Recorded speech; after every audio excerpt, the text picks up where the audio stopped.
복음이야말로 인간 존재의 짐을 가볍게 하는 유일한 해답, 또 유일한 소식인 것입니다. 그렇다면 십자가를 통해서 이렇게 구원을 받고 죄의 용서를 받은 사람들이 해야 할 일은 도대체 무엇일까요? 오늘 본문은 이사야라는 선지자가 하나님 앞에 나가 하나님을 예배하는 가운데 거룩하신 하나님 앞에 상대적으로 죄 속에 빠져있던 자신의 실존을 발견합니다. 화로다 나르여 내가 망하게 되었도다. 죄인된 자신의 모습을 발견합니다. 그러나 그가 진솔하게 자신의 죄를 토해내는 바로 그 순간 하나님으로부터 놀라운 사죄의 선언이, 용서의 선언이 떨어집니다. 그게 바로 7절이에요. 7절 천사를 통해서 전해진 메시지, 복음이죠. 네, 복음을 히라보로 에반겔리온, 천사를 통해 들려온 소식. 자, 지금 이사야 선지자가 천사를 통해서 들려온 복음의 소식을 듣습니다. 7절입니다. 다 함께 읽겠습니다. 시작. 그것을 내 입술에 대며 이르되 보라 이것이 내 입에 닿았으니 내 악이 제하여졌고 내 죄가 사하여졌느니라. 이것이 이사야가 경험한 복음이었어요. 문자 그대로 자신의 존재의 가벼움, 참된 해방을 느끼는 놀라운 순간이 하나님의 사죄의 선언과 함께 임한 것입니다. 자, 그렇다면 이제 그는 어떻게 살아야 할까요? 그때 다시 그는 주의 음성을 듣습니다. 내가 누구를 보내며 누가 우리를 위하여 갈고? 하나님은 그를 용서하셨다고 선언하신 후에 이사야를 향해서 이렇게 묻고 계신 것입니다. 그렇다면 내가 누구를 보내겠느냐? 네가 방금 경험한 그 자유, 내가 방금 경험한 사죄의 은총, 그 소식을 전하기 위해서 누가 저 세상으로 갈 수가 있겠느냐? 자, 이때 이사야의 유명한 대답, 주여 내가 여기 있사오니 나를 보내주소서라고 응답하는 것입니다. 우리가 블레싱의 계절이 찾아왔습니다. 우리의 미루어 두었던 이웃들에게 복음을 전해서 그들이 주님 앞에 나와 용서를 받고 새로운 인생을 살도록 기회를 주는 축복의 나눔의 계절. 이번 수요일부터 시작입니다. 누가 우리를 위하여 갈고? 하나님이 묻습니다. 우리가 주의 은혜를, 주의 사죄를, 주의 구원을 경험한 사람이라면 이제 이 하나님의 부르심 앞에 우리의 응답은 무엇이어야 할까요?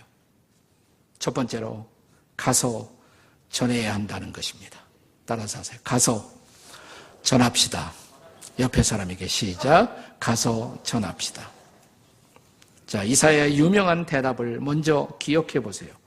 8절의 응답을, 이사야 자신의 응답을 우리의 입술로 한번 읽어보겠습니다. 다 같이 시작. 그때 내가 이르되 내가 여기 있나이다. 나를 보내소서. 그 다음 9절의 여호와 하나님은 이사야에게 또다시 어떻게 말씀하십니까?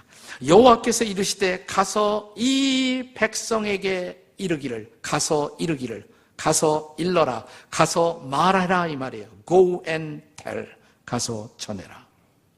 그가 경험한 하나님을, 그가 들은 하나님의 음성을, 그가 들었던 이 자유의 소식을 가서 전하라는 것입니다.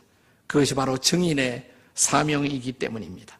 여기 우리가 기대해야 할 마지막 소망의 응답이 있습니다. 한마디로 말하면 이 메시지는 이런 것입니다. 전도할 때 결과를 결코 낙관하지 마십시오. 그러나 포기하지도 마십시오. 이 말이에요. 결과를 결코 낙관하지 마십시오. 내가 전도만 하면 다 믿을 거야, 다 올 거야. 그렇게 낙관하지 마십시오. 그러나 포기하지도 마십시오. 돌아오는 사람도 반드시 있을 것입니다.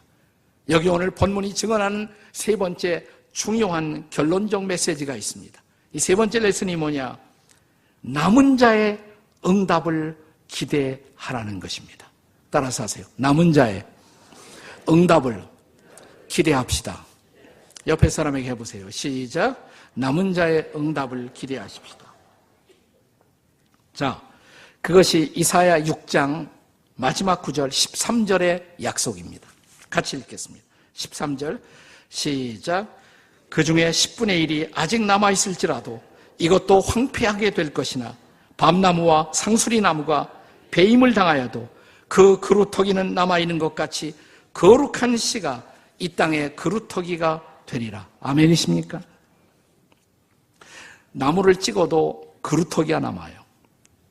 그루터기에서 새로운 생명이 돋아납니다. 그들을 통해서 복음의 새로운 역사가 일어날 것이라는 사실입니다. 세상 모든 사람이 우리가 전도하면 복음을 외면하고 복음을 거절하는 것 같아도 이 복음을 믿고 받아들이는 그루터기 같은 남은 자들, 그렇습니다. 그들이 있을 것이라는 것입니다.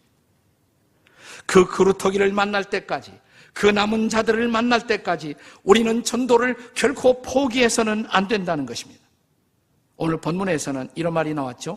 적어도 10분의 1 생각나세요? 방금 읽은 말씀 생각 안 나세요? 10분의 1이 그랬잖아요. 10분의 1이 남아있을지라도 10분의 1. 저는 이 말씀을 아주 쉽게 적용해 보도록 하겠습니다. 자, 내가 이 계절, 전도를 강조하는 이 계절에 10사람을 만나 전도합니다. 그랬더니 9사람이 거절해요. 9사람이 거절해요. 괜찮은 거예요. 10분의 1이 남아있으면 성공한 거예요. 10분의 1이. 그렇습니다. 비록 9사람이 거절하고 한 사람만 영접해도 할렐루야인 것입니다. 그렇다면 최소한도 이 가을 주님 앞으로 한 사람을 인도하기 위해서 몇 사람 만나셔야 돼? 10사람 만나야지. 성경 그대로 순종하려면. 자, 한 사람 전도하려면 몇 사람 만나요? 10사람을 초대하셔야 돼요. 9사람 거절해도 오케이. 한 사람이 구원받으면 돼요. 한 사람. 그 한 사람. 그 남아있는 자. 그 그루터기. 그 생명의 구원을 위해서 가지 않으시겠습니까? 여러분, 우리가 인생을 살다 보면 또 신앙생활을 하다 보면 우리는 우리 곁에 우리처럼 성경의 복음을 그대로 해석하고 믿지 않는 소위 이단으로 분류되는 사람들도 만나게 됩니다. 그 중에 제일 극성스럽게 전도하는 파벌 중에 하나가 여호와의 증인들이죠. 여호와의 증인. 나는 여호와의 증인을 스쳐가든 그냥 지나가든 한 번쯤은 여호와의 증인을 만난 일이 있다. 손들어 보세요. 여호와의 증인. 대부분 다 만났잖아요. 그렇죠? 제가 여호와의 증인에 대한 놀라운 사실을 알게 됐어요. 여호와의 증인들은 전도할 때 그들 나름대로의 전도예요. 비록 그들은 우리처럼 성경적 복음을 가지고 있지 않지만 그럼에도 불구하고 열심히 전도하잖아요. 자, 그들이 어떻게 전도하느냐? 여호와의 증인들은 언제나 전도할 때 1000대 1의 가능성을 안고 전도한다고 합니다. 1000명 만나면 한 사람은 여호와의 증인이 된다. 1000명 만나면 한 사람을 여호와의 증인으로 만들기 위해서 그들이 그렇게 열심히 우리의 집을 두드리고 우리에게 워치타워를 전하고 파수대를 전하고 책자를 전하면서 다가오는 것입니다. 사랑하는 여러분, 잘못된 복음을 가지고도 비록 999명이 이 복음을 거절한다고 할지라도 그 중에 한 명을 그들 안으로 인도하기 위해서 애쓰는 여호와의 증인의 열정, 우리는 그보다도 열정을 가지고 있지 못하다는 얘기 아니에요. 도전을 좀 받을 필요가 있잖아요. 근데 오늘 그렇다면 사랑하는 여러분, 이 가을 몇 명의 영혼이라도 구원하기 위해 의의 상속자의 반열에 우리 가족이 서기 위해서 아직도 구원받지 못한 우리 가족, 아직도 구원받지 못한 우리의 친척, 아직도 구원의 길을 깨닫지 못한 우리의 사랑하는 친구들, 우리의 이웃들을 주님 앞으로 초대하시겠습니까? 내 사랑하는 가족들, 친구들이 예수님의 십자가 앞에 나와 그들의 평생의 무거운 짐을 내려놓고 자유를 얻는 그 놀라운 순간, 그 환희의 순간, 그 환희의 블레싱, 그 축복을 나누어 주시지 않겠습니까? 자, 주님은 그래서 이 아침도 우리에게, 저와 여러분에게 말씀하십니다. 누가 우리를 위하여 갈꼬? 성부와 성자와 성령 하나님, 우리를 사랑하시는 아버지 하나님, 우리를 이처럼 사랑하사 자신의 몸을 십자가에서 내어주신 성자 하나님, 그리고 성부와 성자의 부름을 받아 우리 마음의 문을 두드리시는 성령님이 말씀하십니다. 누가 우리를 위하여 갈꼬? 우리 중에 어떤 분이 이렇게 응답하시겠습니까? 주님, 내가 여기 있사오니 나를 보내소서. 제가 가서 전하겠습니다. 듣든지 안 듣든지, 거절하든지 말든지 가서 이 복음을 전하겠습니다. 입술을 열어 복음을 전하는 순간 여러분은 책임을 다한 것입니다. 성령이 나머지 일을 하실 것입니다. 남은 자들이 돌아올 것입니다. 그루터기가 생명의 싹을 키울 것입니다. 이 놀라운 영광의 열매를 거두는 블레싱의 계절이 되시기를 주의 이름으로 축원합니다.